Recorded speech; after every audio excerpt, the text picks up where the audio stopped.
बच्चों को दुआएं, बड़ों को सलाम। फ़िज़ा है मेरा नाम। यू वॉचिंग मॉर्निंग विद फ़िज़ा। अच्छा नाज़रीन, हम एक जब किसी की एज होती है ना, तो एज में आके हर एक को अमूमन जो इश्यूज़ आते हैं वो आते हैं कमर के दर्द के। सबसे ज़्यादा जो देखने में आते हैं वो आते हैं कमर के दर्द के इश्यूज़। अब उसमें ये वजह भी होती है कि जो हमारी जवानी है, जो हमारा बचपन है, हम भाग दौड़ के उछल कूद के गुजार देते हैं, मगर हमारा जो एक बॉडी स्ट्रक्चर है ना, वो एक चीज़ को ना एडजस्ट कर लेता है।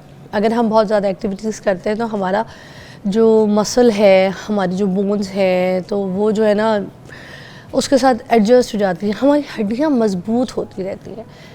मगर जब हम 30s क्रॉस करते हैं ना, क्योंकि एक्टिविटी कम हो जाती है, आपको भी पता है, तो हम ना स्लो मोशन में चले आते हैं।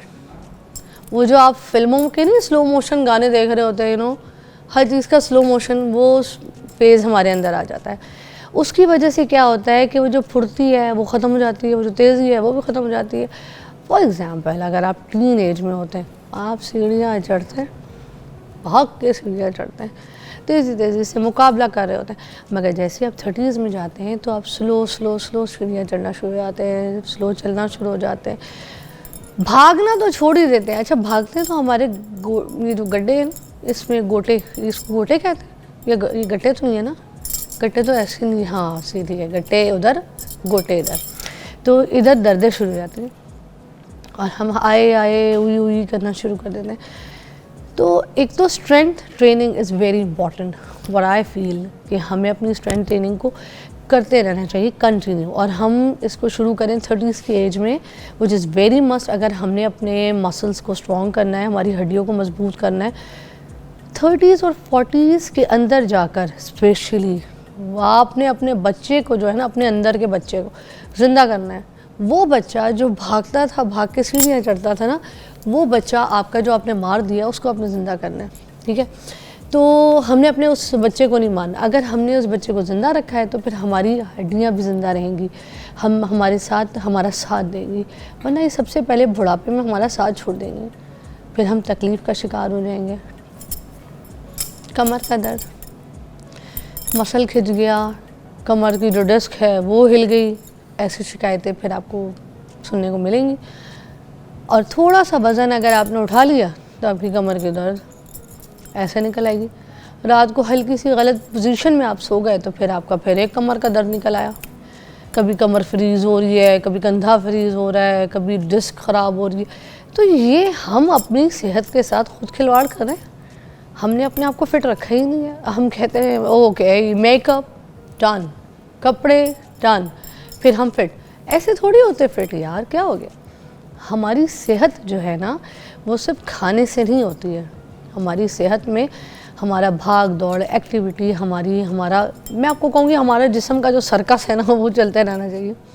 हमारा जो सर्कस है वो ख़त्म हो जाता है, उसके बाद फिर हमारी ज़िंदगी का सर्कस शुरू हो जाता है, जो आपको सिर्फ ये बताए आए उई आउच। हमने इस सर्कस से बचना है, वो सर्कस जो आपको ट्रॉमा देगा, डिप्रेशन देगा। और अगर किसी ने अपने आप को स्ट्रेंथ ट्रेनिंग और अपनी हड्डियों को मजबूत करने के लिए एक्टिविटीज़ रखी, जिम रखा, एक्सरसाइज रखी और भाग दौड़ रखी, कामकाज रखा, तो फिर उसके बाद जो है ना, उसको जो है ना 40s आके उसकी लाइफ में ये नहीं कहेगा कि मैं आ गया हूँ। वरना एक बार 40s आपकी लाइफ में आता है ना, जब पहली बार, चाहे मर्द हो या औरत, अगर उसने अपनी ज़िंदगी में हिलजुल नहीं रखी है ना, एक्टिविटी नहीं रखी, वो आके आपको बताता है मैं आ गया हूँ, एक बार सही से बताता है भरपूर। इसलिए लोग कहते हैं ना, जब आप 40 के हो जाएं तो फ़ौरन शुक्राना अदा करें कि अल्लाह ताला तेरा लाख लाख शुक्र है कि मैं अपनी ज़िंदगी का आधा हिस्सा जो है वो अच्छी तरीके से जीत चुका हूँ। तो नफल पढ़ें, शुक्राना करें। इसीलिए, और ये 2 बार आता है फेज़, आपको पता है ज़िंदगी में। मेडिकल ये कहता है कि एक बार 40 आपको बताता है कि मैं आ गया हूँ, और एक बार 60 जब 60 के आप लगते हैं ना, तब आपको बताता है कि मैं आ गया हूँ। 2 बार ये आपको जो है ना अलार्म आता है आपकी बॉडी में। और यही वो टाइम होते हैं जब आपको वो 60s वाला टाइम, जब 40 में एक अलार्म आता है ना, तब आपने अपने आप को संभाल लेना है। चुस्ती रखें अपने जिस्म में, आपको बताऊँ। और बड़ी चुस्ती से मैं एक ब्रेक लूँगी, उसके बाद जब वापस आएंगे तो कमर दर्द के हवाले से हम आज कुछ बात करेंगे डिस्क जो स्लिप हो जाती हैं उसके हवाले से बात करेंगे। ऑल्सो हम कंपैरिजन भी करेंगे कि इसके दर्द में जो हमारी कमर का दर्द होता है और जो हमारी डिस्क हिल जाती है कमर की, उस दोनों चीज़ों में क्या फ़र्क है। ठीक है ब्रेक।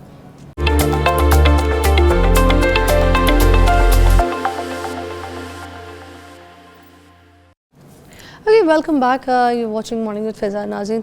अब हम बात करेंगे जिसके बारे में हम आपसे ब्रेक से पहले ज़िक्र कर रहे थे कि जो कमर की डिस्क है और उसका जो पेन होता है और उसके अलावा जो कमर का दर्द होता है उसमें क्या फ़र्क होता है, इसके बारे में हम बात करेंगे। डॉक्टर अब्दुल बासित साहब जो कि ऑर्थोपेडिक सर्जन हैं हमारे साथ मौजूद हैं, तो ये एलैबोरेट करेंगे। अस्सलाम वालेकुम। जी वालेकुम सलाम, थैंक यू एंड बुलाने का शुक्रिया जी। Thank you so much for coming. मुझे ये बताइएगा कि एक तो सबसे पहले हम जब हमारे कमर में दर्द हो तो हम डिफ्रेंशिएट नहीं कर सकते कि हमें ये डिस्क प्रॉब्लम हो रहा है या फिर हमें ये कमर का कोई आम दर्द है जिससे हमें कोई इशू हो रहा है, तो इसको फ़र्क कैसे पता कर सकता है कोई आम इंसान? देखिए, जो कमर का दर्द है वो एक अलामत है जो कि आम तौर पे बहुत से लोगों में पाई जाती है, और हमारे यहाँ तो अब ये मर्ज़ इतना ज़्यादा हो गया है कि तकरीबन 70-80% लोगों में बैक पेन होती है। उसके बाद हम देखते हैं उसकी रीज़न्स क्या हैं। ये जो डिस्क स्लिप का लफ्ज़ आपने इस्तेमाल किया है, ये उसकी वजूहात में से एक वजह है। कमर दर्द और डिस्क स्लिप कोई अलग चीज़ें नहीं हैं। जब भी डिस्क स्लिप होता है उस शख्स को कमर दर्द होना शुरू हो जाता है, लेकिन कमर दर्द की और भी बेशुमार वजूहात हो सकती हैं, जिसको हम अगर जनरलाइज्ड करें तो अगर आप किसी भी कमर को देखें, जो नीचे वाला हिस्सा है ख़ासकर, वो 3-4 चीज़ों से मिलकर बना हुआ है। एक है वर्टिब्री जिन्हें हम मोरे कहते हैं। नंबर 2, हर 2 मोरों के दरमियान एक डिस्क होती है। डिस्क का बुनियादी मकसद ये होता है कि वो मोरों के दरमियान फ्लेक्सिबिलिटी रखती है और मूवमेंट के लिए आगे झुकना, पीछे झुकना, दाएं बाएं देखना। आपने देखा हम कमर के जोड़ के ऊपर हर एंगल पे मूव कर सकते हैं, वो उसका काम होता है। नंबर 3 चीज़ें होती हैं, उसके साथ मसल्स जुड़े होते हैं जिन्हें हम पट्ठे कहते हैं आमतौर पे। अब ये जो 3-4 चीज़ें हैं, ये सबसे इंपॉर्टेंट हैं, आपकी कमर दर्द में रोल प्ले करती हैं। जो सबसे ज़्यादा प्रॉब्लम बनता है वो बनता है, आप अक्सर देखते हैं कि हम डॉक्टर के पास जाते हैं कमर दर्द के लिए, तो वो लिखते हैं जी पट्ठों का खिंचाव है आपको, मसल स्पैज़म है। अब वो इस तरह होता है कि कुदरत ने ये जो मोरे हैं नीचे से लेके गर्दन तक, इनके जितने मोरे हैं उनमें 4 बड़े सेगमेंट बना दिए हैं। जो गर्दन के मोरे हैं उनका कर्व आगे की तरफ है, जो ये वाले मोरे हैं इनको हम थोरेसिक वर्टिब्री कहते हैं, ये पीछे की तरफ हैं। जो ये 5 मोरे हैं जो पेट के पीछे होते हैं, जिनका प्रॉब्लम सबसे ज़्यादा होता है, उनको हम लंबर वर्टिब्री कहते हैं। पेट के पीछे मतलब? ये पेट के बिल्कुल पीछे वाला जो हिस्सा है वर्टिब्री का, ये कह रहा हूँ ना। अच्छा, जो फ्रंट तो जाहिर है ये होता है, बैक ये है उसका हिस्सा, उसके पीछे 5 मोरे होते हैं, उन्हें हम लंबर वर्टिब्री कहते हैं। उनका कर्व भी आगे की तरफ होता है। अब वो जब भी कर्व डिस्टर्ब होता है, नॉर्मल कर्व जब डिस्टर्ब होता है, तो आपका मसल जो है वो स्पैज़म में आते हैं, आपकी जो वर्टिब्री है वो बिल्कुल स्ट्रेट हो जाते हैं, वहाँ से ये प्रॉब्लम स्टार्ट हो जाता है कमर दर्द वाला। अच्छा, तो एक तो बड़ी वजह ये हो जाती है। दूसरी एक बड़ी वजह होती है बहुत से लोगों में, वो होता है डिस्क का प्रॉब्लम। अब डिस्क का प्रॉब्लम जो होता है उसमें डिस्क डिजनरेट भी हो जाती है, एज के साथ उसमें चेंजेस आती हैं। जिस तरह बाल सफ़ेद होते हैं, चेहरे पे झुर्रियाँ आती हैं, इसी तरह जो डिस्क है उसका जो नॉर्मल शेप है, जो उसका नॉर्मल स्ट्रक्चर है, वो ख़राब हो जाता है। अच्छा, वो अपनी जगह से उसका हिस्सा, दरमियान वाला सेगमेंट अंदर पानी होता है कुदरत ने रखा हुआ, वो थोड़ा सा बाहर आ जाता है, उसे हम कहते हैं डिस्क हर्निएशन, या आम ज़ुबान में डॉक्टर्स कह देते हैं जी डिस्क अपनी जगह से थोड़ी सी बाहर है, वो उसके पीछे बिल्कुल हराम मगज़ पड़ा होता है, उसमें वो चुभती है, वहाँ से वो दर्द स्टार्ट हो जाती है। अच्छा, फिर उसके साथ नीचे हराम मगज़ का पैगाम लेके आने के लिए दोनों टांगों में ब्रांचेज आ रही होती हैं, नर्व्स आ रही होती हैं, नसें जिन्हें हम कहते हैं। जब वो चुभती हैं तो आपकी टांग में दर्द आने लग जाता है, टांग सुन्न होने लग जाती है, टांग में कीड़ियाँ चुभने लग जाती हैं, टांग भारी होने लग जाती है। तो ये एक दूसरी चीज़ होती है। टांग सुन्न होती है, कीड़ियाँ जो आ जाती हैं, वो भी इसका एक नहीं, वो तो जाहिर है डिस्क की वजह से ही ऊपर आ रही है ना। हाँ। प्रॉब्लम जो होता है वो आपकी कमर में होता है। ये जो आपने क्वेश्चन पूछा ना, हम किस तरह से फ़र्क कर सकते हैं, तो 2-3 चीज़ें जो फ़र्क करने की वो ये होती हैं कि डिस्क का प्रॉब्लम ज़्यादातर टांग में आता है, क्योंकि जब वो डिस्क आपके वहाँ पे प्रॉब्लम कर रही है कमर के अंदर तो उसकी जो नर्व्स, यानी जो ब्रांच आप आमतौर पे कह लें नीचे लेके आ रही है उसकी सप्लाई हराम मगज़ की, जब वो चुभती है तो आपकी टांग में दर्द आएगा। और एक बड़ी अलामत ये होती है, आप मरीज़ों से सुनेंगे, वो ये कहते हैं जी मैं पहले तो बड़ा लंबा टाइम वॉक कर लेता था, अब मैं थोड़ी सी वॉक करता हूँ तो मेरी जो टांगें हैं वो भारी हो जाती हैं, मेरी एक टांग या दोनों टांगें वो भारी हो जाती हैं और मेरा दिल करता है मैं बैठ जाऊँ। मसलन मेरे एक पेशेंट ने मुझे कहा जी डॉक्टर साहब, जब भी मैं, वो प्रोफेसर हैं, उन्होंने कहा जब भी मैं बाहर कहीं जाता हूँ और वहाँ कॉन्फ्रेंस में वॉक करनी, घूमना फिरना, आना जाना वहाँ किसी मुल्क में, तो मुझे ये प्रॉब्लम स्टार्ट हो जाता है। यानी आप ज़्यादा लंबा अरसा खड़े होकर फ़ोन नहीं सुन सकते, लंबा अरसा आप खड़े होकर अपना काम नहीं किचन में कर सकते, आप वॉक नहीं कर सकते। क्यों?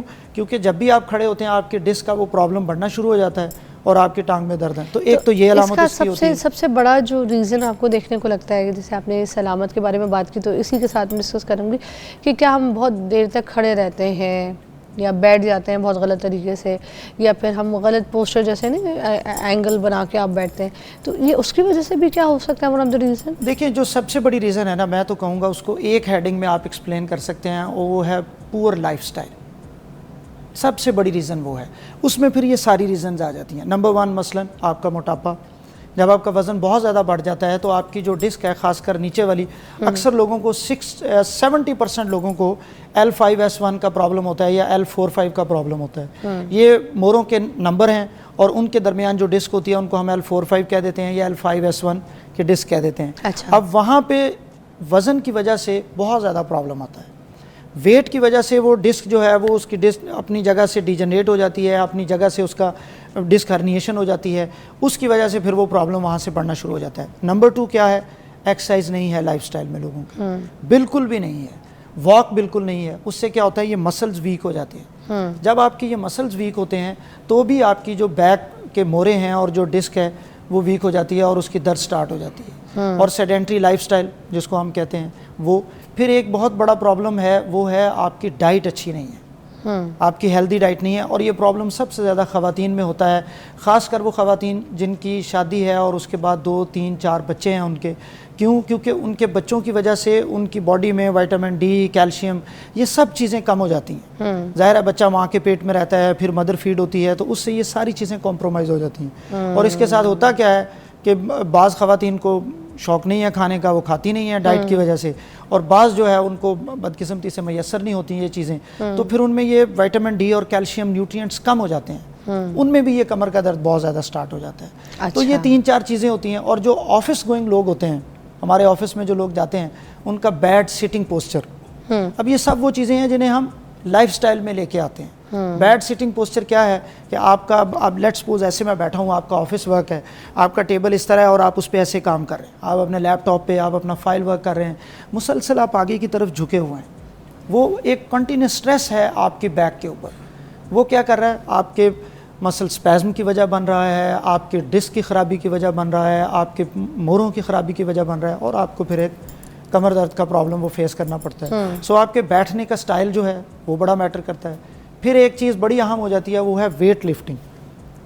जब आप वज़न उठाते हैं, वज़न आमतौर पे लोग उठाते हैं या लोग घर में बच्चे को उठाते हैं, उससे भी प्रॉब्लम हो जाता है। वो आगे की तरफ झुकते हैं, अपनी कमर के जोड़ों के ज़ोर के ऊपर जब वो वज़न उठाते हैं तो फिर उनकी डिस्क का प्रॉब्लम स्टार्ट हो जाता है। अच्छा, और जो प्रेग्नेंट होती हैं औरतें, ठीक है, तो जब ज़ाहिर से पेट आता है उनको पेट की तरफ, उन औरतों को भी ना कमर में इश्यूज़ आ जाते हैं। प्रेगनेंसी के टाइम पे आ जाते हैं, जब प्रेग्नेंट अगर वो हैं 6 माह, 7 माह, 8 माह, उनको ना मोस्टली कमर का पेन शुरू हो जाता है और वो नॉन स्टॉप होता है। और स्पेशली कुछ औरतों को तो ये होता है कि जब बच्चे की डिलीवरी हो जाती है तो उनके बैक इश्यूज़ बहुत ज़्यादा बढ़ जाते हैं। इसकी क्या वजूहत होती है? एक तो ये वेट मुझे लग रहा था कि जो पेट पे होता है, क्योंकि माई सेल्फ अ मदर, तो एक तो मुझे लग रहा था कि पेट का वेट जो है वो आपकी कमर को तकलीफ देता है, ऐसे ही है। और दूसरा जो रीज़न है वो भी आप मुझे प्लीज़ डिटेल में बताइए। जो प्रेग्नेंट फीमेल्स की आपने बात की है, मेरा ख्याल है कि अगर आप 10 में से सब लोगों से पूछें तो 8 ख़वातीन ऐसी होती हैं जिनको कमर का दर्द हो रहा होता है, प्रेगनेंसी के दौरान भी और बाद में भी। वो वही वेट की वजह से मैं आपको अर्ज़ करता हूँ, जो कमर है वो बिल्कुल सेंटर में होती है, राइट। उसके बिल्कुल साथ जो नीचे हमारा स्ट्रक्चर है जिसे हम पेल्विस कहते हैं, उसके दाएं बाएं सैक्रोइलियक जॉइंट होते हैं। जो प्रेग्नेंट ख़वातीन में दर्द होता है वो ज़्यादातर उन जॉइंट्स का होता है इस तरह है कि जब बच्चा नीचे आ रहा है, नीचे मूव कर रहा है, तो उन जॉइंट्स पे स्ट्रेस आता है, उन जॉइंट्स की पेन स्टार्ट हो जाती है, उसे हम कहते हैं सैक्रोइलियक जॉइंट। उसकी एक बड़ी क्लासिकल सिम्टम जो होता है वो ये होता है कि पेशेंट जो है वो ऐसे करके नहीं बैठ सकता, अपनी टांग इस दूसरे नी जॉइंट के ऊपर रख के उससे बैठना बहुत मुश्किल हो जाता है। अच्छा। क्योंकि ये जो मूवमेंट है ये आपकी सैक्रोइलियक जॉइंट के ऊपर है। अच्छा। और ये बड़ी अलामत होती है, जब आप ऐसे करके बैठेंगे तो आप देखेंगे कि आपसे इस तरह से करके बैठना मुश्किल हो जाता है या ज़मीन पे बैठना मुश्किल हो जाता है। अब इस प्रॉब्लम की वजह से जब वो बच्चा नीचे आता है, वो सैक्रोइलियक जॉइंट बढ़ रहा है, तो वहाँ से उनको दर्द स्टार्ट हो जाता है। इसका ज़्यादा मसला उस वक्त होता है जब बच्चा डिलीवर हो जाता है और उसके बाद भी ख़वातीन अपनी कोई एक्सरसाइज नहीं करती, अपना कोई ट्रीटमेंट नहीं लेती। तो एक तो बड़ी वजह ये बन जाती है। दूसरी बड़ी वजह मैंने आपको एक्सप्लेन की कि प्रेगनेंसी के दौरान जो मदर है उसको ज़्यादा अच्छी खुराक की ज़रूरत होती है, जो कि वो कर नहीं सकती या उन्हें मैसर नहीं होती। उस खुराक के कम होने से भी उनको ये प्रॉब्लम स्टार्ट हो जाता है। फिर एक तीसरा बड़ा मसला होता है, और वो ये है कि हमारे यहाँ एक बड़ा मिसकंसेप्शन है। लोग कहते हैं जी प्रेगनेंसी में डिलीवरी के दौरान उन्होंने इंजेक्शन लगवाया और एपिड्यूरल का तो ये अच्छा, इंजेक्शन लगने के बाद जी दर्द स्टार्ट हो गई। आप ये ना कहिएगा कि नहीं होता। मैं आपको मेरी बताता आधी हूँ, फैमिली इसमें सर्वाइव मतलब कर रही है, आप यकीन करें बड़े पेन के साथ सर्वाइव कर रही है। जितने लोग, जितनी ख़वातीन हैं और उनको कमर दर्द होता है और वो ये हिस्ट्री देती हैं कि जी हमें इंजेक्शन लगा था, उतने ही मर्द भी हैं उनको भी कमर का दर्द होता है। उनको कौन सा इंजेक्शन लगा? मतलब वो प्रेग्नेंट तो नहीं होते ना? नहीं, उनको कौन सा इंजेक्शन लगा था? तो नहीं लगा ना, होती है ना, उनको भी कमर की दर्द होती है। मैं अब आपको बताता हूँ, मैं आपको बताऊँ स्पेसिफिकली उसी जगह दर्द होती है, इसलिए कि जगह ही वो है कमर दर्द की। नहीं समझ बिल्कुल लंबर एरिया है ना। हाँ। जो आपका असल में होता क्या है, वो इंजेक्शन क्या है, मैं आपको एक्सप्लेन करता हूँ। वो इंजेक्शन बेसिकली, सर आपने मुझे इसको एक्सप्लेन करना, बेटा आप आइएगा एक ब्रेक के बाद, आप हमें यहाँ पे डेमो में बताएंगे which is the right place, क्योंकि ये औरतों का जो है ना मेन इशू है। अगर ये मिसकंसेप्शन है इसको क्लियर कीजिए, वरना आधी दुनिया यही समझती है एपिड्यूरल की वजह से। एक ब्रेक के बाद हमें डॉक्टर साहब यहाँ पे बताएंगे कि एपिड्यूरल पेन होता है कमर में या नहीं होता। ब्रेक।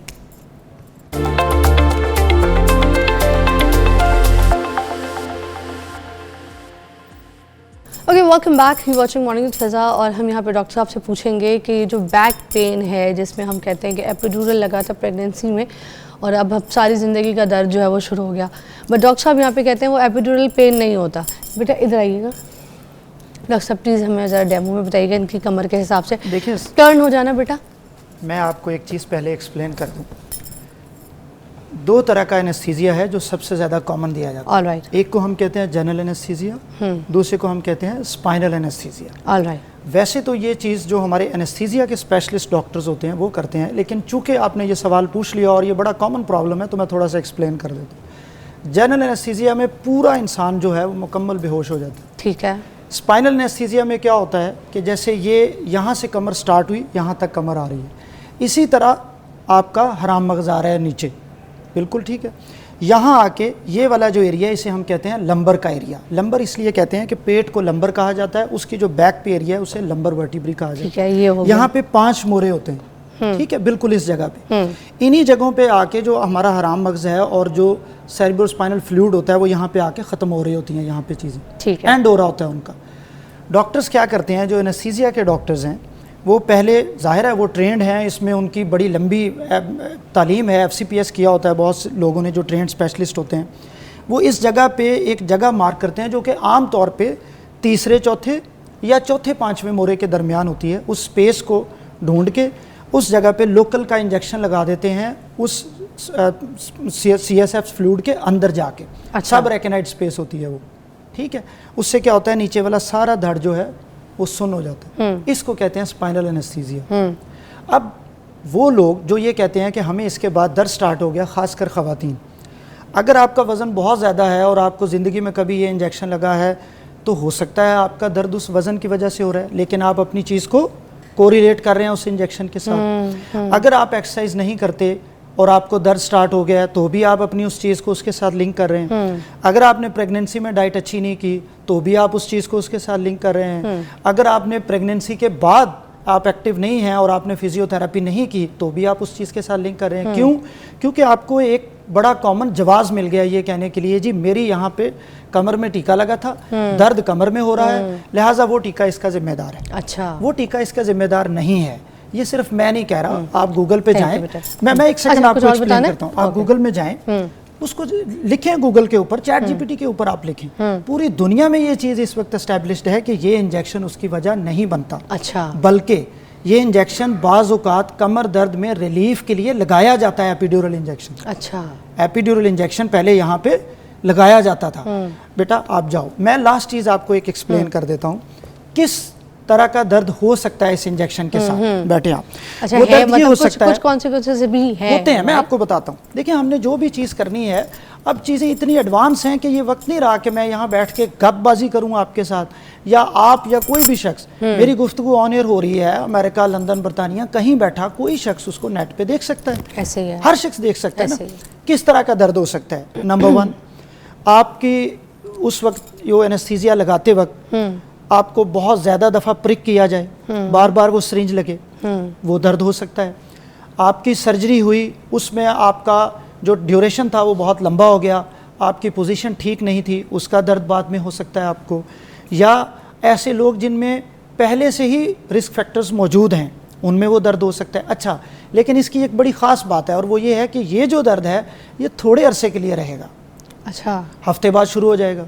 अब ये तो नहीं कि टीका आपको 2016 में लगा है और दर्द आपको 2025 में हो रहा है। कहते हैं कि सर्दियों में ज़्यादा है इसका। मैं अब आपको बताता हूँ ना, 2010 में आपको इंजेक्शन लगा है, 15 में इंजेक्शन लगा है, और अब 2025 में आपको उसका दर्द स्टार्ट हो रहा है, कि तो इसकी कोई सेंस नहीं बनती। अच्छा, अगर कोई प्रॉब्लम होता है तो वो हफ्ते के अंदर होता है, 2 हफ्ते के अंदर होता है, और वो महीना रहता है, 1.5 महीना रहता है, फिर वो ठीक हो जाता है। अच्छा, ये जो लंबा दर्द होता है, कमर का दर्द होता है, आमतौर ख़वातीन में होता है, ये वो सारी चीज़ों की वजह से होता है जो मैंने पहले भी एक्सप्लेन की और अभी भी आपको बताया है। लेकिन इसको उसके साथ जोड़ दिया जाता है, क्योंकि आपको इसलिए प्रेगनेंसी क्योंकि प्रॉब्लम्स उन्होंने इश्यूज कभी ना कभी तो ज़िंदगी में ये इंजेक्शन बहुत सारी मेजॉरिटी ख़वातीन लगवाती हैं। बल्कि एक चीज़ मैं आपको बताऊं, बाज़ लोग जाके ऑपरेशन थिएटर में इसरार करते हैं कि भाई हम ये वाला इंजेक्शन नहीं लगवाएंगे, हम मुकम्मल बेहोशी लेंगे। ये वाला जो एनेस्थीसिया है वो मुकम्मल बेहोशी की निस्बत कई गुना ज़्यादा सेफ़ है। जो मुकम्मल बेहोशी है उसमें तो आप अपना पूरा जिस्म जो है, मुकम्मल निज़ाम जो है वो डॉक्टर के सुपुर्द कर रहे ऐसे ही है, हैं। मसलन मैं यही बहस हमारी कुछ 4-5 दिन पहले ऑपरेशन थिएटर में हुई, और वहाँ एनेस्थीसिया स्पेशलिस्ट बैठे हुए थे, डॉक्टर साहब जो ये लगाते हैं।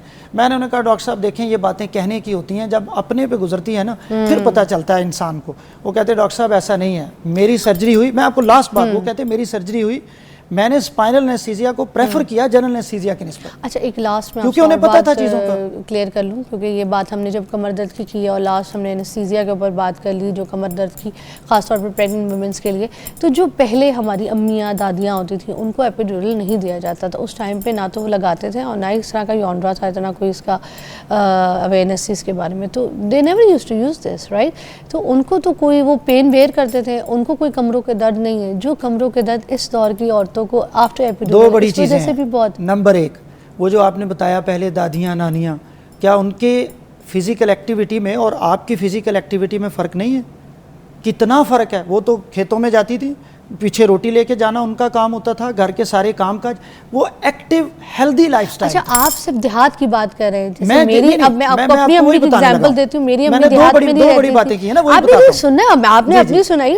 देखिए, मेरी अम्मी देहात में नहीं रहती थी, मेरी अम्मी गाँव में रोटी लेके नहीं जाती थी, मेरी अम्मी ने चाटी की लस्सियाँ नहीं बनाई हैं घर में, ना मेरी अम्मी कोई इस तरह के खेती बाड़ी के कोई काम करती थी, ठीक है, ना ही अम्मी घर के।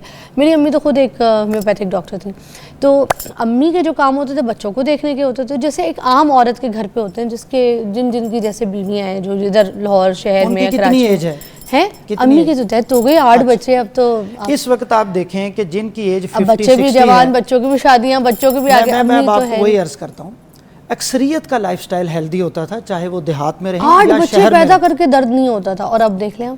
मैं वही आपको बताने लगा ना, अक्सरियत का एक तो लाइफस्टाइल हेल्दी होता था। नंबर 2, ये भी मैं आपको बता दूं, ये भी स्टोरी आपको बहुत दफ़ा सुनने को मिलती थी कि गांव या शहर में कहीं कोई खातून जो है वो डिलीवरी के दौरान फौत हो जाती थी, होती थी ना, ऐसे ही है। वो कहाँ रिपोर्ट होती थी, वो किसको पता चलता था, किस मीडिया पे आती थी, वो किस सोशल मीडिया पे उसका शोर शराबा होता था? कहीं भी नहीं। ये वो स्टोरीज़ हैं जिनको हम बहुत फैसिनेट करते हैं अपनी तरफ से, लेकिन बदकिस्मती से ये स्टोरीज़ दब जाती थी।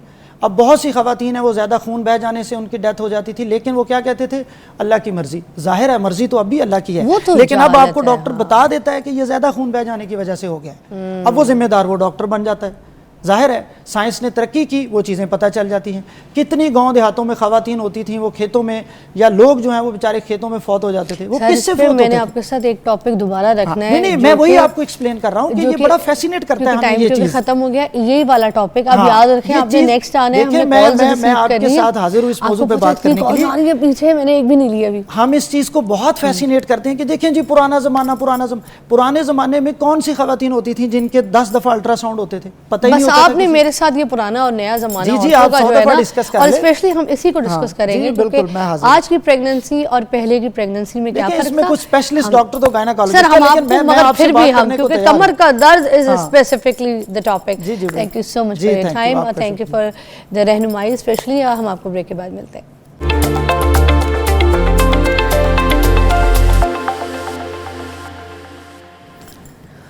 वेलकम बैक नाज़रीन, और मैं आपको बताऊं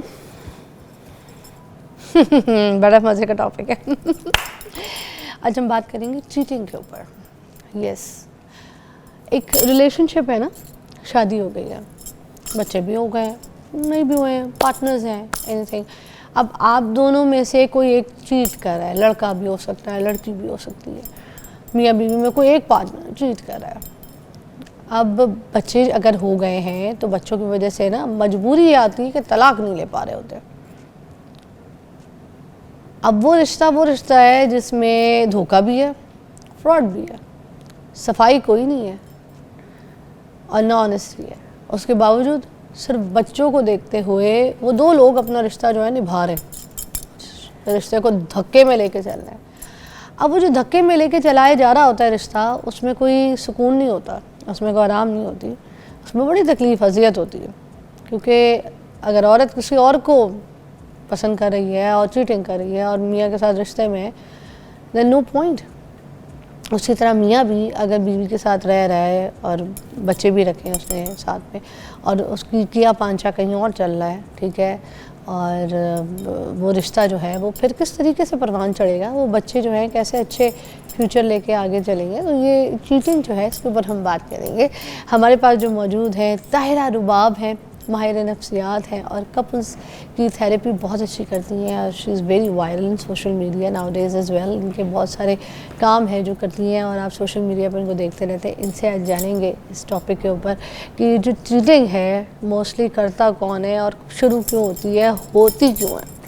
ये सब बड़े इंपॉर्टेंट क्वेश्चन आपने पूछा और ये आजकल इतना कॉमन हो रहा है कि क्लिनिक पे आप सोचें आदमी और औरतें दोनों इस प्रॉब्लम के साथ आते हैं कि आ रहे हैं बहुत ज़्यादा नंबर में कि उनका पार्टनर उनसे चीट कर रहा है।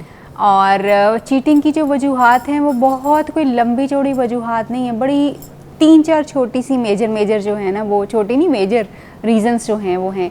जैसे औरतों में चीटिंग अभी ज़्यादा हो रही है, पहले कम थी, अब ऑफ कोर्स इसका नंबर जो है वो ज़्यादा हो गया, जिसके और औरतों के पास एक कुशन भी बहुत ज़्यादा है कि वो चीटिंग करती हैं तो मोस्टली वो पकड़ी भी उस तरह से नहीं जा सकती क्योंकि उनका घर में उन्होंने सारा दिन रहना है और फ़ोन उनके पास है, बच्चों ने स्कूल गए होना है, आपके हस्बैंड जो है अपने काम के ऊपर हैं।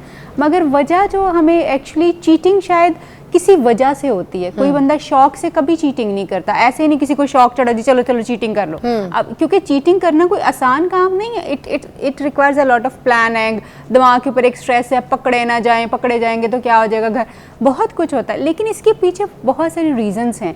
पहली रीज़न जैसे मैंने कहा कि फीमेल्स जो हमें चीटिंग करती हैं वो ये है कि एक्चुअली जब उनका इमोशनल कनेक्शन अपने पार्टनर के साथ नहीं बनता तो ये औरतों की पहली मेजर रीज़न है चीटिंग की, पहली मेजर रीज़न। दूसरी मेजर रीज़न जो है वो फाइनेंशियल है। ये दो रीजंस की वजह से औरतें जो हैं यूजुअली मेजर रीजंस जो मैंने कही हैं उनकी वजह से जो है औरतें चीटिंग करती हैं अपने पार्टनर के ऊपर।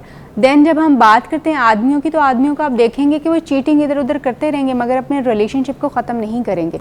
औरतों में ये टेंडेंसी ज़रूर होती है कि जब उनको कोई ऐसा बंदा मिल जाता है जिसके साथ उनको लगता है कि उनका एक इमोशनल स्ट्रॉन्ग बॉन्ड बन गया तो अपने बच्चों और शोहर को छोड़ देती हैं। आदमी यूजुअली इस चीज़ को लंबा चलाते हैं कि नहीं हम अपने बीवी और बच्चों को, ये दोनों के ट्रेड्स हैं। आदमी उस औरत को नहीं छोड़ेंगे जिससे उसके बच्चे हुए हैं मगर चीट वो करता रहेगा। अब चीटिंग, मर्द की चीटिंग की वजूहत औरत की चीटिंग से डिफरेंट हैं। उसको चीटिंग उस वक्त करना पड़ती है जब उसकी जो है जिस्मानी ज़रूरियात जो है वो नहीं पूरी हो रही, जो रिश्ता इज़्दवाज है वो उसकी ज़रूरत के मुताबिक नहीं उसको मिल रहा। दूसरा, उसको रिस्पेक्ट नहीं मिल रही घर के ऊपर। तीसरा, उसका कोई कनेक्शन नहीं डेवलप हो रहा, मतलब वो बीवी उसके मिजाज के हिसाब से उसकी तरह से नहीं है। उसको कह के, क्योंकि मैं क्लिनिक पे ये देखती हूँ, मैं कहती हूँ अच्छा आप उनसे बात क्यों नहीं करते हो, आप इसको बताते क्यों नहीं कि आपको इस तरह की खातून पसंद है या इस तरह की चीज़ें कर लो। तो कहते हैं जी हम बता के थक चुके हुए हैं, हमारी बस हो चुकी हुई है, अब मजबूरी ये है कि हम बच्चों की वजह से इस रिलेशनशिप में बैठे हुए हैं क्योंकि बच्चे हम छोड़ नहीं सकते हैं। सो बच्चे जो हैं एक बहुत मेजर रीज़न है रिलेशनशिप को रखने की, चलाने की या धक्का लगाने या घसीटने की। अदरवाइज जो है हस्बैंड और वाइफ दोनों ही एक दूसरे के ऊपर वेरी कॉमनली चीटिंग जो है वो इन्हीं 4-5 रीजंस की वजह से कॉमनली नज़र आती है। अब ऑन द अदर हैंड बहुत सारी औरतें, जैसे मैंने कहा कि आदमी जो है उनकी जब फिजिकल नीड्स नहीं आती पूरी होती, टॉप रीज़न ये है आदमियों के बाहर जाने की। जब उनकी नहीं हो पाती जिस्मानी ज़रूरियात पूरी तो वो बाहर चले जाते हैं। अब औरतों को पता है कि वो बाहर जा रहे हैं, ये ज़्यादा ख़तरनाक बात है। औरतों को पता है कि उनके एक्स्ट्रा मैरिटल रिलेशनशिप्स हैं, उनको पता है कि बाहर उनकी दोस्तियां हैं या रिलेशनशिप्स बने हुए हैं, मगर वो कभी भी जो है, क्योंकि अब उनको पता है ना उन्होंने दूसरी शादी की इजाज़त नहीं देनी, अब वो उसको बर्दाश्त करती जाएंगी। और कई औरतें इवन मेरे क्लाइंट्स आके रिपोर्ट करते हैं कि हमारी बीवियां कहती हैं अगर हम आपकी फिजिकल ज़रूरतें नहीं पूरी कर सकते तो आप बाहर से कर लें, कोई मसला नहीं। ये तो गुनाह है ना फिर। गुनाह तो मतलब बीवी ये कह रही है कि तुम जाके बाहर गुनाह कर लो, गर्लफ्रेंड बना लो, अय्याशी कर लो, लड़की फंसा लो, किसी का जिंदगी खराब कर दो, उसको धोखा दे दो, मगर तुमने शादी नहीं करनी। एग्जैक्टली। अब देखिए दो पार्टनर का तो ये सीन है ना कि आप उसकी आखिरत और वो आपकी आखिरत की फिक्र करें, आप उसकी आखिरत खराब करेंगे। हाँ, ऐसे बिल्कुल ऐसा ही है। और वो पर्दा डाले रखेंगी, बात भी नहीं करेंगी और अपने ऊपर भी काम नहीं करेंगी कि चलो हम में, हर इंसान में कमियां होती हैं, मगर आपका रिलेशनशिप जब आपका पार्टनर आपको बताता है कि मेरे रिलेशनशिप में मुझे इस वक्त इस चीज़ की ज़रूरत है, आप रिलेशनशिप में इसलिए नहीं होते कि आपने सिर्फ अपनी मर्जियां ही करनी है। रिलेशनशिप इंटरडिपेंडेंस का नाम है।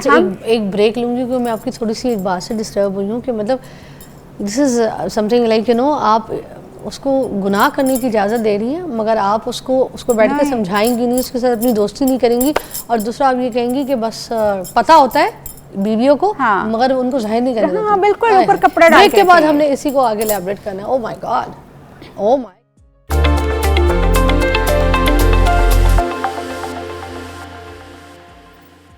अच्छा, हम रिलेशनशिप्स के ऊपर बात कर रहे हैं और रिलेशनशिप में जो चीटिंग है उसके ऊपर बात कर रहे हैं। अभी हम बात कर रहे थे ब्रेक से पहले कि आप बता रही थी कि औरतों को पता होता है कि मेरा मियाँ जो है वो चीट कर रहा है मुझे और वो किसी और को पसंद कर रहा है, किसी और के साथ सेट है, मगर वो जाने देती हैं, बोलती नहीं है, छुप के उनको सारा कुछ करने देती हैं और इज़हार नहीं करती।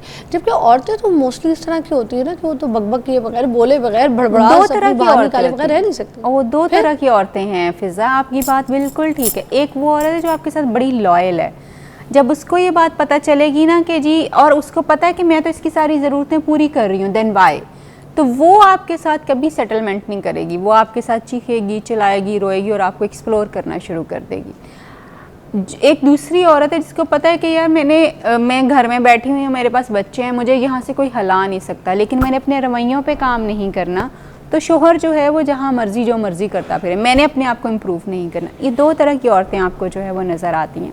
इसी तरह से मर्द, जैसे मैं इतनी दफ़ा ये बात कह चुकी हूँ या मैं बहुत दफ़ा अपने वीलॉग्स में ये बात करती हूँ कि प्लीज़ अपने औरत को ना आपसे एक इमोशनल और टेंडर कनेक्शन चाहिए।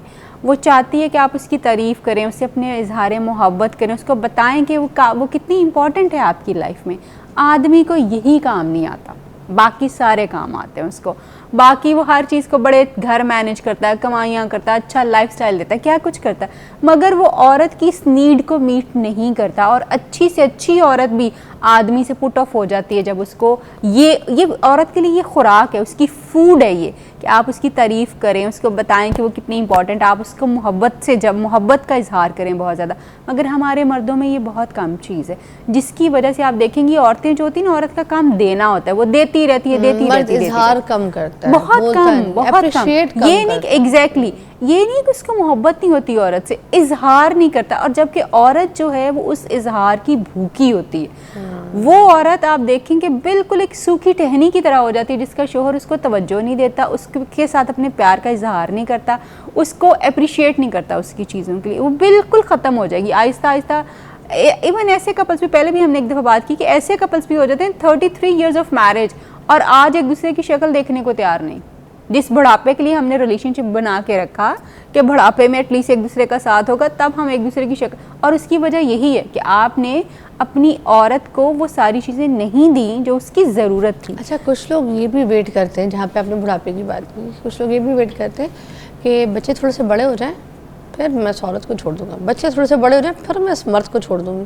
ये माइंड में क्यों आता है? हाँ, ये बड़ी इंपॉर्टेंट चीज़ है। इस ऐसे केसेस मैंने रिसेंटली काफ़ी सारे मीडिया पे भी कुछ आए हैं और वैसे भी मैंने क्लिनिक पे भी कुछ ऐसे केसेस देखे। वेट कर रहे होते हैं आपस में, they are not husband wife living in one छत together, but they are not husband wife. उसकी ये एक अच्छी अप्रोच भी है। ये क्या सोच है? ये एक अच्छी अप्रोच मैं इसको इसलिए कहती हूँ कि एटलीस्ट मतलब अच्छी अप्रोच इन वे कि बच्चे नहीं सफर कर रहे हैं ना, दे आर कॉम्प्रोमाइजिंग, मगर दो लोग भी तो हाँ, सफर दो कर रहे लोग हैं, सफर जिंदगियां तो उनके अंदर भी, रूहें तो उनके अंदर हाँ, बिल्कुल ऐसा ही है। और ऐसे बहुत सारे रिश्ते हैं। और जब देखें आप सपोज अगर किसी ऐसे इंसान की अगर हम बात कर रहे हैं जिनमें दो लोग सफर कर रहे हैं और वो बच्चों की परवरिश के लिए अपने रिश्ते को लेकर चल रहे हैं और बुढ़ापे में जाके कह रहे हैं हाँ, तू कौन मैं कौन, तो मैं ये कह रही हूँ वो जो परवरिश हो रही है इस माहौल में जो बच्चों की, तो वो कौन सी अच्छी हो रही है?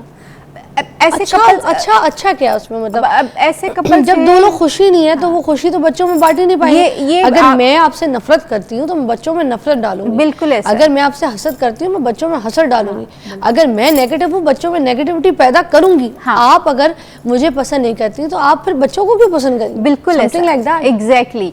लेकिन क्योंकि या फिर मैं आपसे बच्चों को मिलने से रोक दूंगी, हाँ, या आप मेरे से बच्चों को छीन लेंगी, ये एग्जैक्टली कुछ तो होगा ना नेगेटिव। हाँ, ऐसा बहुत कॉमन है कि जिसमें बच्चों की ब्रेन वॉशिंग जो है नेगेटिवली की जाती है टुवर्ड्स फादर। तेरा बाप ऐसा है, वो कह के तेरा मौत है, एग्जैक्टली। और ये अंदर ही अंदर अब ब्रेन हो रही है, घर के अंदर ही हो रही है सारा कुछ। बिल्कुल हो रही है। बेहतरीन तो चीज़ ये होती है कि जब आपका एक दूसरे के साथ निभा नहीं होता तो आप खुश असलूबी से एक दूसरे से अलग हो जाएं, ताकि आप भी अपॉर्चुनिटीज़ पड़ी हुई हैं, आप भी अपना हक जो है वो इस्तेमाल कर सकें और आपका शोहर या दूसरा पार्टनर जो है वो भी अपना हक इस्तेमाल कर सके और बच्चों के लिए कोई म्यूचुअल अंडरस्टैंडिंग आप लोग निकाल लें, अच्छे पेरेंट्स बन जाएं। मगर ऐसा होता नहीं है क्योंकि हमारी सोसाइटी में हम एक तो तलाक को आज भी कोई बहुत अच्छा नहीं समझते और दूसरा जो है बच्चों का सफ़र होने का बहुत ज़्यादा खदशा लोगों को लगता है साथ रहेंगे तो शायद बच्चे ठीक पल जाते हैं। और ऐसी फैमिलीज़ हैं भी जहाँ पे ये कमिटमेंट्स हैं कि यार हमारी तो नहीं बनती लेकिन बच्चे सफ़र नहीं करेंगे, वहाँ पे बच्चे अच्छे पल जाते हैं, माँ बाप की आपस में कोई ताल्लुक़ नहीं मगर बच्चों के ऊपर सही वो दे आर गुड पेरेंट्स, ऐसे रिलेशनशिप्स हैं। इसलिए मैंने कहा कि ये वो लोग जिन्होंने ये स्ट्रैटेजी बनाई हुई है कि यार ठीक है जब तक बच्चे नहीं बड़े हो जाते for the sake of their kids they are doing it, तो वो आपस में अंडरस्टैंडिंग भी इस बात के ऊपर है कि हमारी नहीं आपस में बनती मगर बच्चों के सामने ये चीज़ें नहीं होंगी, वहाँ पे ये चीज़ें अच्छी वर्क कर जाती हैं। असल में जब दो लोगों में लड़ाई होती है तो औरत कहती है मैं तेरे खानदान वालों में से किसी एक को नहीं देखना चाहती, हाँ। मर्द कहता है मैं तेरे खानदान वालों में से किसी एक का कॉल या किसी से मुलाकात नहीं करूंगा। बिल्कुल ऐसे दो लोग जो है ना दो खानदानों में जंग शुरू हो जाती है। एग्जैक्ट, दो खानदानों में जंग भी शुरू हो जाती है और जब कोई फैमिली में कोई और मसला होता है तो फिर आपकी आपस में भी जंग शुरू हो जाती है। मसला बहन भाई का था, हाँ, जंग आप दोनों की शुरू हो गई। इसका सलूशन जो है देखिए मियाँ बीवी जो है ना दो पार्टनर्स हैं, पार्टनर इन क्राइम है एक्चुअली, उनको हमेशा एक दूसरे को ही चूज़ करना है। अगर आप मुझे ये पूछें कि इसकी की क्या है तो अगर आप चाहते हैं कि आपका रिलेशनशिप अच्छा रहे तो आप बच्चों से भी आगे अपने शोहर और अपनी बीवी को रखें। हमेशा आपका शोहर और आपकी बीवी आपकी टॉप प्रायोरिटी होनी चाहिए, बाकी आपका पूरा खानदान समेत ही और बच्चे पीछे होने चाहिए। और इसी में सब कुछ छुपा है। हाँ, आपका शोहर और आपकी बीवी अगर आपकी प्रायोरिटी, आप देखेंगे कि बहुत सारी चीज़ें खुद ब खुद ही ख़त्म होना शुरू हो जाएंगी। हम माँ बाप बनने के बाद बच्चों को आगे और शोहर को और बीवी को पीछे कर देते हैं, विच इज़ अ रॉन्ग, और जो कि चीटिंग और बाकी सारे प्रॉब्लम्स को लीड करता है। अच्छा, जब आप ये करते, एक तो सब प्रायोरिटी बनाना शुरू करें, अपनी ज़रूरियात और अपने इमोशंस एक दूसरे के साथ एक्सप्रेस करें, बट सुनने की आदत रखें। हम में से ना आदमी बहुत ज़्यादा सुनने की आदत रखते हैं ना औरतें ज़्यादा सुनने की, हमें अपना बोलना ज़्यादा पसंद है। बोलना बहुत अच्छी बात है मगर सुनेंगे तो शायद ही आप अगले बंदे का पर्सपेक्टिव समझ पाएंगे कि उसको मसला क्या है। सो मच आपकी बातों से मुझे ये लगा कि एक तो इस सारे जो मसले का हल है वो ये कि हम सुनने वाले शोहर और सुनने वाले बीवी जो है नहीं बन रहे, तो जो शोहर है जितने भी वो सुनने वाले बन जाए, बीवी भी सुनने वाली और फिर समझने वाली बन जाए, तो मेरे ख्याल से ये मसले ठीक हो जाएंगे। Thank you so much, thank you so much, take care everyone.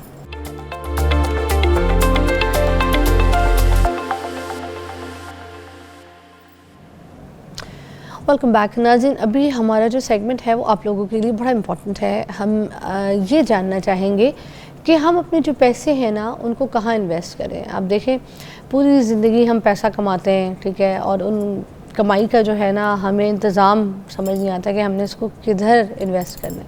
कुछ लोग कहते हैं गोल्ड ले लो, कुछ लोग कहते हैं प्लॉट ले लो, कुछ कहते हैं घर बनाओ, रेंट पे चढ़ाओ, कोई और जैसे रेंटल इनकम्स के जो है ना जो बिज़नेस आ गए वो, और छोटे मोटे कुछ कारोबार शुरू कर देते हैं, वहाँ पे नुकसान हो जाते हैं। तो फिर वो जो अगर नौकरी पेशा बंदा है वो परेशान हो जाता है। फिर अब अगर एक बंदा ऑलरेडी ये काम कर रहा है, ठीक है, और अच्छे पैसे कमा रहा है, उसमें उसका कोई दूसरा कोई लॉस वगैरह नहीं, तो वो दूसरा बिज़नेस नहीं कर सकता है, इसमें तो कोई दूसरी बात नहीं है, क्योंकि वो प्रॉपर टाइम दे रहा है। मगर अगर कोई दूसरा बंदा जो है वो काम कर रहा है और उसके कोई पैसे खा जाता है आगे, ठीक है, और इस तरह से उसके जो है ना आगे सारी जमा पूंजी जो है उसकी पूरी जवानी की उसके बुढ़ापे में जाके उसके हाथ खाली रह जाए, तो कितना गलत होता है। अब ये स्टॉक एक्सचेंज जिसके बारे में आप जानते हैं, पाकिस्तानी स्टॉक एक्सचेंज के बारे में बहुत से लोग हैं जिनको बहुत अच्छी इन्फॉर्मेशन है, और कुछ लोग तो कहते हैं हम बहुत अच्छा बना रहे हैं, और कुछ लोग ये कहते हैं हमारा बड़ा नुकसान हो गया स्टॉक एक्सचेंज में। तो इसमें क्या सच्चाई है, क्या गलत है? क्योंकि बेसिकली इसको लोग कह तो ये रहे ना कि सट्टाबाजी है, जुआ है। अब हमारे पास एक मेहमान है, आए हाय, वो तो पहले ही मुझे गौर से देखना शुरू हो गया कि मैंने उनके इंट्रो से पहले उनको जो है ना जुआ और सट्टा वाला जो है ना बात कह दी। तो जो मेहमान है हमारे, अब्दुल रहमान नजम साहब मौजूद हैं, ट्रेडिंग एक्सपर्ट हैं, इसीलिए इनको यहाँ पे मदद किया ताकि इनसे जान सकें कि ये जो सट्टा, ये जो जुआ है, ये कारामद है, ये करना चाहिए, सही है? बिस्मिल्लाहिर्रहमानिर्रहीम। Good morning everyone. बिल्कुल आपने जो सट्टेबाजी वाली बात की ना, ये आम फहम बात है, ऐसा कुछ नहीं है कि आप ही सिर्फ हैं जो सोचती हैं ऐसे। असल में जब किसी भी चीज़ की रोज़ बाइंग सेलिंग चल रही हो और वो कभी थोड़ी सी ऊपर चली जाए, कभी थोड़ी सी नीचे चली जाए, लोग सोचते हैं ये तो सट्टाबाजी है। एक चीज़ की कीमत अगर एक दिन 100 रुपये थी, अगले दिन वो 105 या 95 कैसे हो सकती है? और आपने जैसे दूसरी बात की कि हर कोई सोच रहा होता है कि मैं अपनी सैलरी को सेव करूं, आगे जाके थोड़ी मेरी सेविंग बन जाए, और इस पूरे को मकसद को अगर एक टर्म देना, वो होता है फाइनेंशियल फ्रीडम। फाइनेंशियल फ्रीडम होता है कि आप एक ऐसी स्टेज पे पहुंच गए, आपने थोड़ी सी सेविंग अक्यूमुलेट कर ली, और अब जो है ना आपको लाइफ की टेंशन जो है ना वो बॉदर नहीं करती। यानी कि आपके पास अगले 6 महीने 1 साल के खर्चे भी हैं, आपकी अगर जॉब चली गई उसमें भी आपको कोई प्रॉब्लम नहीं है। तो हर किसी ने सबसे फर्स्ट स्टेप ये होता है, कोई यंग हो या 35 ईयर्स एज का हो, 45 का हो, first step of financial freedom is कि आप 6 से 12 महीने के अपने जो एक्सपेंसेस है ना उसको सिक्योर करें। अच्छा, हाँ, और आप अपने अराउंड देखें लोगों को, जितने भी आपके अराउंड लोग हैं, आज तक आपको कोई ऐसा बंदा नहीं मिलेगा जिसने सिर्फ अपने पैसे सेव किए, उसको तकिए के नीचे रख लिया और उसके पास बहुत ज़्यादा वेल्थ अक्यूमुलेट हो गई। क्योंकि पैसे जो हैं टाइम के साथ डीवैल्यू होते रहते हैं। अच्छा। और ज़्यादातर लोगों को ये बड़े सालों बाद समझ आता है, वो सेव करते रहते हैं 5 साल बाद 10 साल बाद देखते हैं तो कहते हैं उन पैसों से तो कुछ आ ही नहीं रहा। अगर कोई प्लॉट लेता है, प्लॉट के भी तो पैसे बढ़ रहे होते हैं, अगर कोई सोना लेता है उसकी भी तो फिर वैल्यू बढ़ रही होती है, इसमें भी तो वैल्यू तो ऊपर ही जा रही है ना दोनों तरीके से। फिर ये जो स्टॉक एक्सचेंज है ये क्यों बेहतर है, इधर इन्वेस्टमेंट क्यों बेहतर है, ये बताइए। देखिए, अब हमने सोचा कि हम थोड़े थोड़े पैसे सेव करेंगे, ठीक है। हम रिकॉर्ड देखते हैं कि ये 4-5 ऑप्शंस, बिल्कुल एक आम आदमी के पास, जिसके पास टाइम नहीं है इतनी ज़्यादा डिटेल में पढ़ने का, उसके पास यही 4-5 ऑप्शन होते हैं। तो आपको रिकॉर्ड बता देगा कि किस एसेट क्लास कहते हैं इसको, रियल इस्टेट हो गई, इवन अगर आप बैंक में भी पैसे रख देंगे सेविंग अकाउंट में, बढ़ते तो वो भी हैं, लेकिन आपने हमेशा कंपेयर करना होता है कि महंगाई से ज़्यादा कौन सी चीज़ बढ़ती है, क्योंकि आपने एंड में तो उन पैसों से कुछ नहीं कर सकते, आपने कुछ ना कुछ खरीदना है, तो उसकी रियल अर्निंग पावर हमेशा देखते हैं। इसमें अगर आप प्लॉट को देख लें, कौन से प्लॉट्स जो हैं, आप अच्छे जो सिक्योर सोसाइटीज़ हैं उनका ट्रैक रिकॉर्ड देख लें, आपने बैंक में पैसे रखे, उसने कितनी कंपाउंडिंग करके दी, इसी तरीके से गोल्ड आप देख लें। तो हमेशा जब भी किसी चीज़ को कंपेयर करते हैं ना, थोड़े से लंबे टाइम पे देखते हैं, क्योंकि आपने सेविंग जो है करनी है 20-25 सालों के लिए।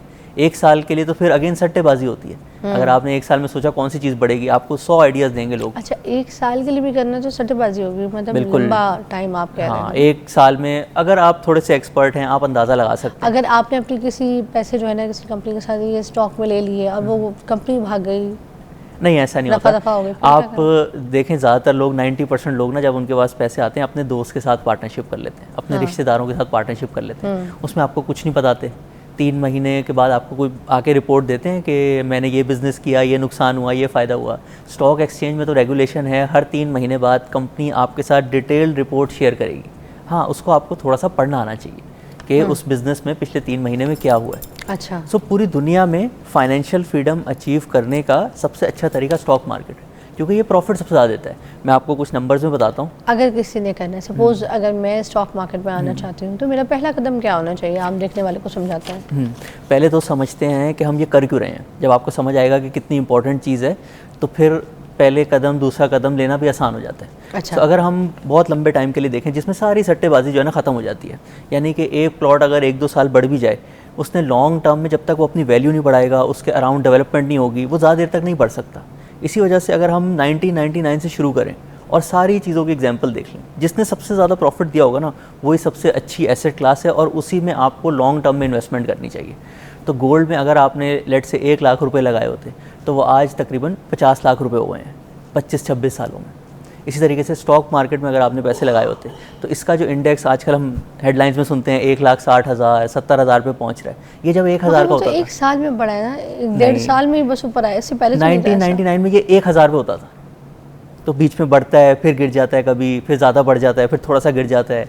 तो 1,000 से लेके 1,60,000 पे आज हम खड़े हैं। तो हुआ तो ये सारा कुछ मार्केट रेटिंग जो है ये अभी पिछले साल में ही हुई है ना, चलें उससे ही अगर शुरू हम हुआ है ना, पिछले साल से अभी 2023 में तक चले हाईएस्ट। जाते हैं, 2023 में चले जाते हैं जब बिल्कुल पाकिस्तान में हाँ, डिफ़ॉल्ट के खतरे हाँ। थे, उस वक्त भी ये 40,000 का था। तो अगर बिल्कुल लो पे भी आप देखें तो जब भी इसने आपके 1 लाख रुपए को 40 लाख रुपए कर दिया था। ऐसे टाइम आते हैं जब ये ज़्यादा बढ़ता है, ऐसे टाइम भी आते हैं जब ये थोड़ा सा गिर जाता है, लेकिन लॉन्ग टर्म में ये सबसे ज़्यादा प्रॉफिट कमा के देता है क्योंकि इसके बैक एंड पे हैं बिजनेस ओनर्स। आप अपने अराउंड देखें, न्यूज़ चैनल्स पे सब देखें कि बिजनेस ओनर्स बहुत पैसा बना रहे हैं। काश मेरी सैलरी जो है ना इतनी हो जाए कि मैं एक बिज़नेस स्टार्ट कर लूँ, हर किसी का यही ख्वाब है। तो स्टॉक मार्केट आपको अपॉर्चुनिटी देता है कि पाकिस्तान के जितने भी टॉप बिजनेसमैन हैं आप उनके साथ पार्टनर बन जाएं। अब आप अपने अराउंड देखें, जितने भी टॉप बिजनेसेस हैं, आप एग्रीकल्चर से शुरू कर लें, ट्रैक्टर की कंपनीज़ भी हैं, खाद बनाने वाली कंपनीज़ भी हैं, आप जो चीज़ें खाते हैं रोज़, नेशनल फूड्स, ये भी स्टॉक एक्सचेंज पे अवेलेबल है।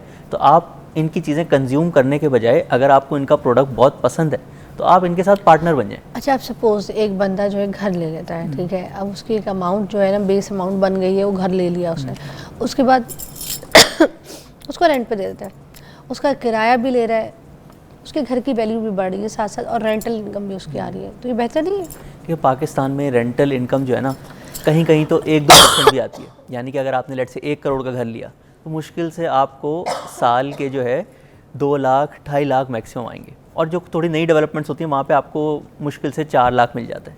पाकिस्तान स्टॉक एक्सचेंज में कंपनीज जो डिविडेंड अनाउंस करती हैं, जो कि उनके प्रॉफिट का कुछ हिस्सा होता है, पूरा प्रॉफिट भी नहीं होता।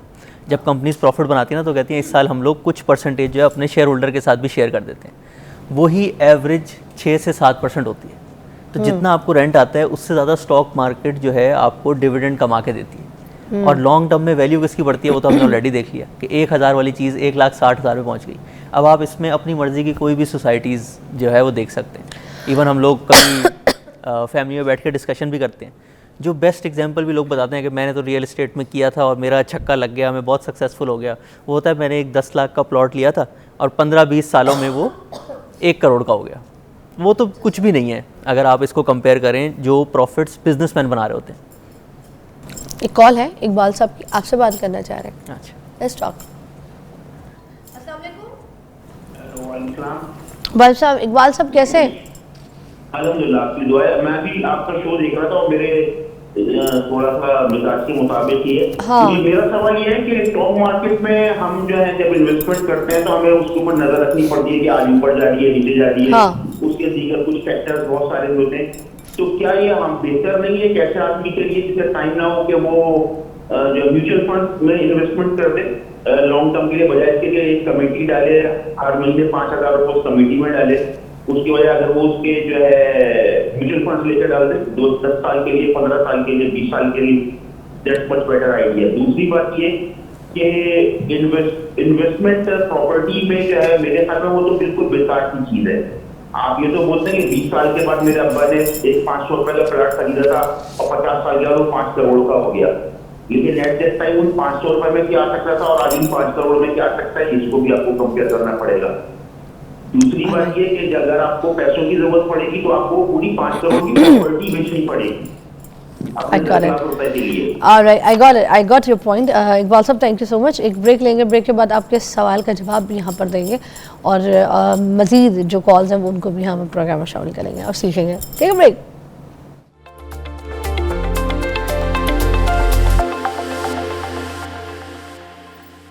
Welcome back. हमारे पास जो कॉल आई थी ना इकबाल साहब की, हम उनके बारे में ज़रा आपसे राय लेंगे। क्या कहेंगे आप उनकी कॉल पे? इकबाल साहब ने ना सबको बहुत बड़ा जो है एक लेसन दिया है इन्होंने जैसे कहा कि रियल एस्टेट में लॉन्ग टर्म में उस वक्त तो कभी कभी लगता है कि बढ़ गया या रेंट आ रहा है, लेकिन आप उसको स्टॉक मार्केट से कंपेयर करें तो कुछ भी नहीं है रिटर्न्स। और ये पाकिस्तान की बात नहीं है सिर्फ, ग्लोबली भी ऐसी है। ग्लोबली तो ज़ाहिर है इस पे लोग ज़्यादा रिसर्च करते हैं, तो एक बहुत बड़े बैंक क्रेडिट स्विस ने पूरी रिसर्च की थी कि 100 सालों में सबसे ज़्यादा प्रॉफिट कौन सी चीज़ कमा के देती है, तो उसमें भी रियल एस्टेट जो है वो 7वें 8वें नंबर पर जाके आती थी, और उसका रिटर्न उतना ही था जितनी महंगाई होती है। और स्टॉक्स ने अमेरिका में भी हर मुल्क में सबसे ज़्यादा रिटर्न दिया, क्योंकि उसमें बिजनेस ओनर्स होते हैं, उनका प्रॉफिट बहुत ज़्यादा होता है।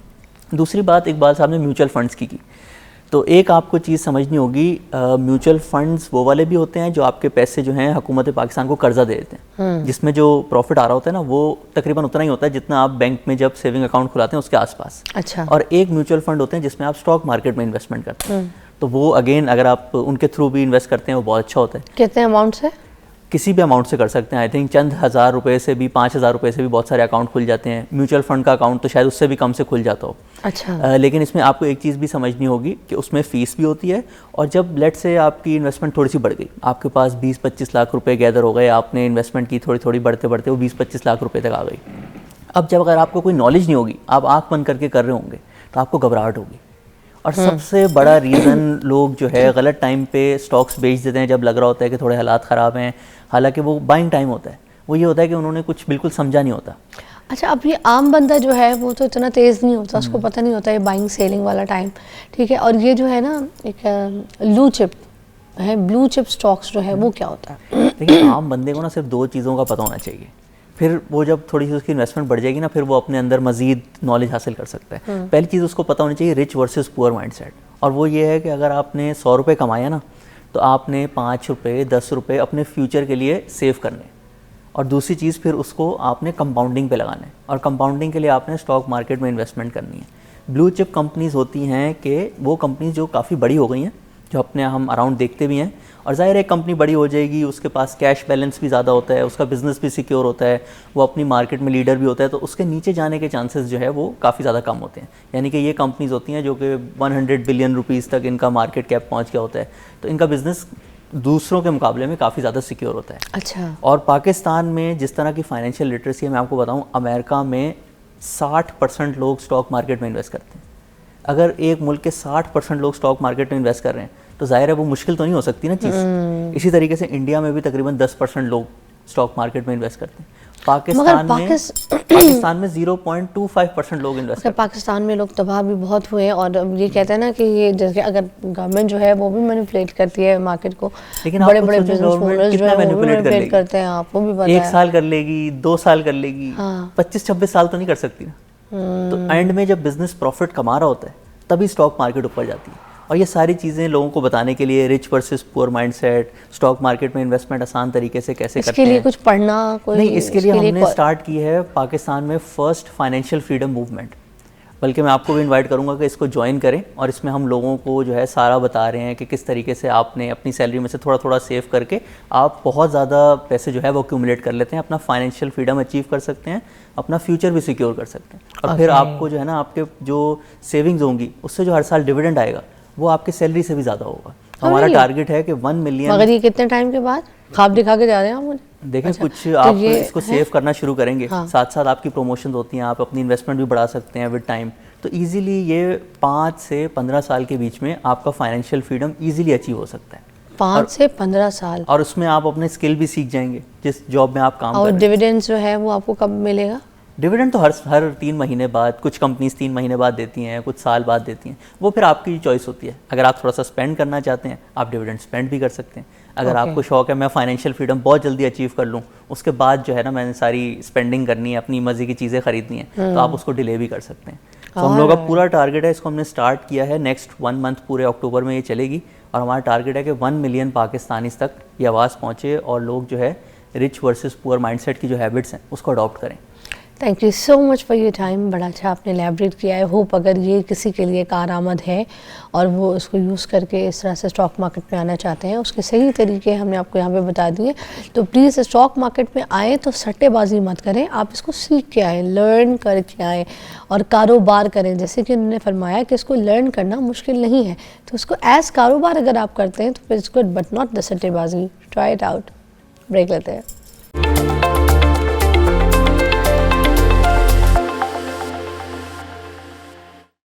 नाज़रीन, मेरे पास एक मेहमान है, एक नहीं दो, एक इमोशनल भी स्टोरी है और एक मोटिवेशनल स्टोरी है जो मुझे लगता है आपके साथ मुझे शेयर करनी चाहिए, इसलिए मैंने इन मेहमान को यहाँ पे मदऊ किया है। नाज़रीन, अगर ज़िंदगी में अगर हमें कोई नाकामी का सामना करना पड़ता है तो हम क्या करते हैं, हम कहते टूट गए, बर्बाद हो गए, तबाह हो गए, बस ख़त्म, अब आगे जो है ना खड़े कैसे होंगे, ये सोच सोच के या तो सेहत ख़राब कर देते हैं या फिर हम अपना ख़ानदान में नाक कटा लेते हैं, ठीक है, या किसी के आगे हाथ फैलाने की नौबत आ जाती है।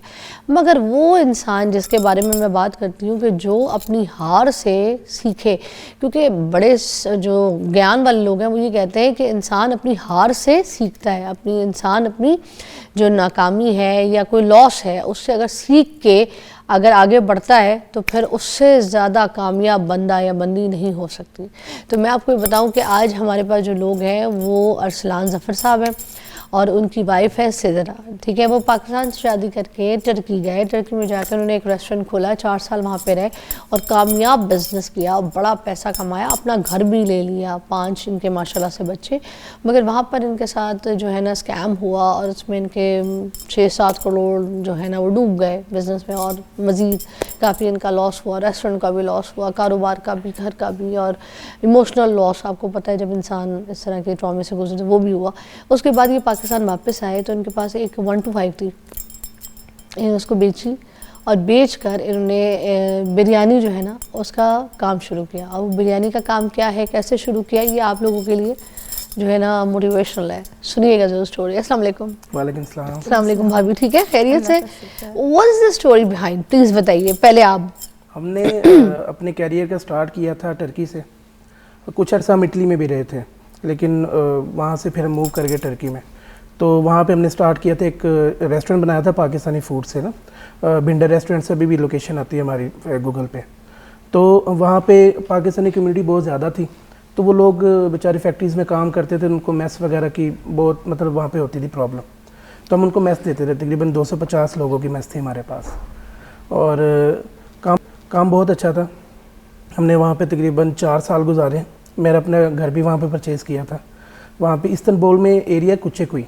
आपकी बेगम भी साथ होती थी रेस्टोरेंट बिजनेस में? जी मेरे साथ होती थी टर्की में। हाँ, हमने जब स्टार्ट किया था ना तो बर्तन वगैरह यही धोती थी। ओह क्यूट। मतलब हम दो बंदों ने भी वहाँ पे भी हम दोनों ने स्टार्ट लिया था। Very nice. और फिर आहिस्ता आहिस्ता हमारे साथ तकरीबन 10 लोगों की टीम जुड़ गई वहाँ पे। हाँ। और हमने बहुत अच्छा काम किया वहाँ पे।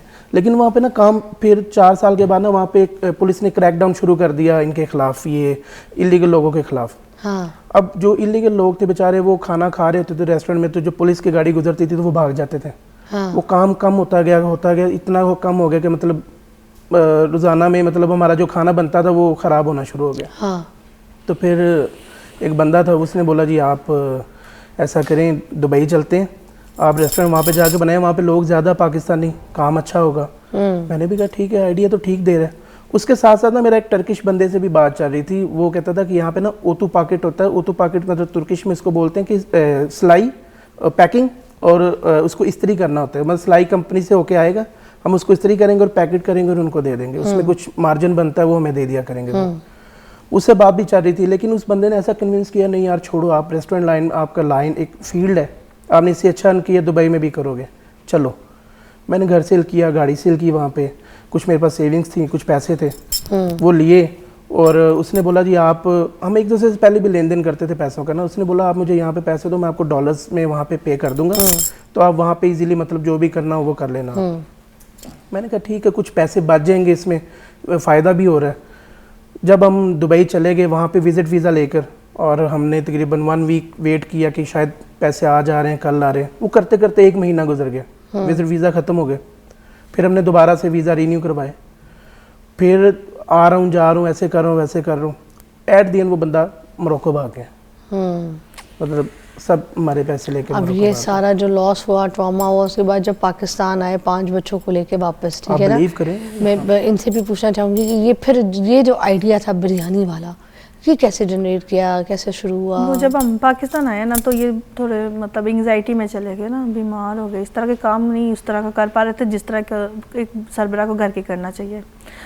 फिर हमने वो कॉटन कटिंग का काम शुरू किया, उसमें इतनी बचत नहीं थी, मतलब सर्दियों में वो काम था, गर्मियों में वो काम ख़त्म हो जाता, सर्दियों में 2 महीने लगते थे, मैंने इनको बोला कि हम ना एक ठेला लगा लेते हैं, मतलब वो किसी गली या बाज़ार में ना वो काम स्टार्ट करते हैं ताकि कुछ अर्निंग हो, हमारा किचन ही अच्छी तरह रन हो, बच्चे स्कूल जा सके ना। तो फिर हमारे पास 1 to 5 था, एक AC था घर में, वो सेल किया। हमने सोचा कि एक शॉप बनानी चाहिए, वो भी इन्हीं का, मेरे हस्बैंड का आइडिया था कि एक शॉप बनाएं ताकि कल को अगर हम अर्निंग करें तो ये ठेले वालों को, आपको पता है कि पाकिस्तान में या किसी भी कंट्री में पुलिस वाले या कोई भी तंग करता है, मतलब अच्छा नहीं समझते लोग। वो हमने फिर दुकान बनाई। 5 किलो का तो वो था देज का जो हमने बनाया।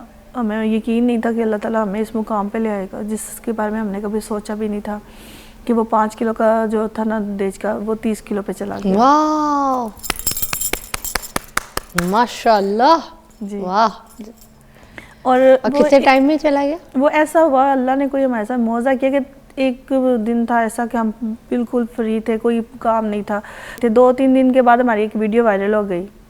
वो इन्होंने ऐसे रैंडम ही बनाई है वीडियो, वो वायरल हो गई। क्या वीडियो थी उसमें? ऐसे ही मैं कोई काम कर रही हूँ तो इन्होंने वीडियो बना दी है, मतलब जैसे मैं रूटीन में काम कर रही थी, इन्होंने वीडियो बना दी। रियलिटी दिखा दी, जो असल था वो दिखा दिया। अच्छा, तो वो वीडियो वायरल होने के बाद अचानक से हम बैठे हैं, 1 2 एक दिन में 100 लोग आ गए। हम वीडियो देख के आ रहे हैं, हमने कहा कौन सी वीडियो देख के आ रहे हैं। जब मैंने देखा 100 लोग 1 मिलियन पे वीडियो थी वो, तकरीबन 1 हफ्ते में, एक दिन में 100।